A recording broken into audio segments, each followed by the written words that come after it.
বিশ্বকাপের নজির গড়লেন কুরাকাওয়ের গোলরক্ষক এলয় রুম। ছুঁয়ে ফেললেন তারকা গোলরক্ষক টিম হাওয়ার্ডকে। একটি ম্যাচে 15টি গোল বাঁচানোর নজির এতদিন ছিল টিম হাওয়ার্ডের দখলে।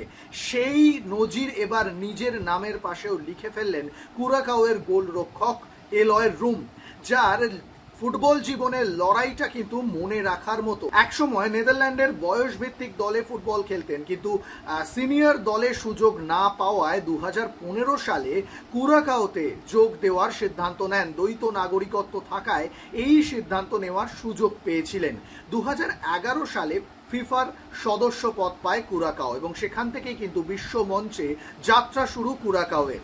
2026 বিশ্বকাপে প্রথমবারের জন্য ফুটবল বিশ্বকাপ খেলার যোগ্যতা অর্জন করেছে মাত্র 1.5 লাখ জনসংখ্যার এই দেশটি। এবং কুরাকাওয়ের এই যে জার্নি, সেই জার্নির নেপথ্যের নায়ক কিন্তু এলয় রুম। তিনি কিন্তু এই দলকে নেতৃত্ব দিয়ে এতটা পথ নিয়ে এসেছেন। এলয় রুমের সাফল্যের পিছনেও কিন্তু কম কাহিনী নেই।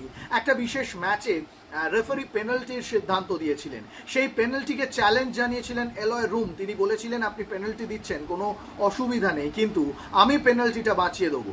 অবাক হয়েছিলেন রেফারি, যদিও ভিএআর এর সিদ্ধান্তে সেই পেনাল্টি বাতিল হয় এবং শেষ পর্যন্ত এলয় নিজেকে প্রমাণ করার সুযোগ পাননি।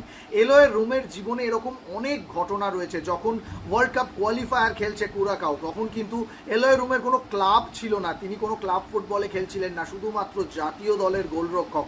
সেই জায়গা থেকে নিজেকে প্রমাণ করার সুযোগ পেয়েছিলেন। একটা সময় MLS এ খেলতেন, MLS এর একটি ক্লাবে খেলতেন, সেখানে মেসির সঙ্গে জার্সি বদল করার সুযোগ হয়েছিল। সেই সমস্ত কাহিনী নিয়ে, সেই অভিজ্ঞতা নিয়ে আজ এলয় রুম বিশ্বকাপে। জার্মানির কাছে 7 গোল হজম করার পর অনেকেই মনে করেছিল যে বিশ্বকাপে অভিষেককারী এই দল হয়তো এবারের বিশ্বকাপে আর কিছু করতে পারবে না, কিন্তু তারপরেই ঘুরে দাঁড়ালো তারা। ইকুয়েডরের বিরুদ্ধে গোললেস ড্র। জার্মানির বিরুদ্ধে যে ম্যাচে 7 গোল হজম করেছিলেন এলয়, সেখানে 8টি গুরুত্বপূর্ণ সেভ করেছিলেন। আর এদিন ইকুয়েডরের যাবতীয় আক্রমণ রুখে দিয়ে ম্যাচের নায়ক হয়ে উঠলেন এলয় রুম।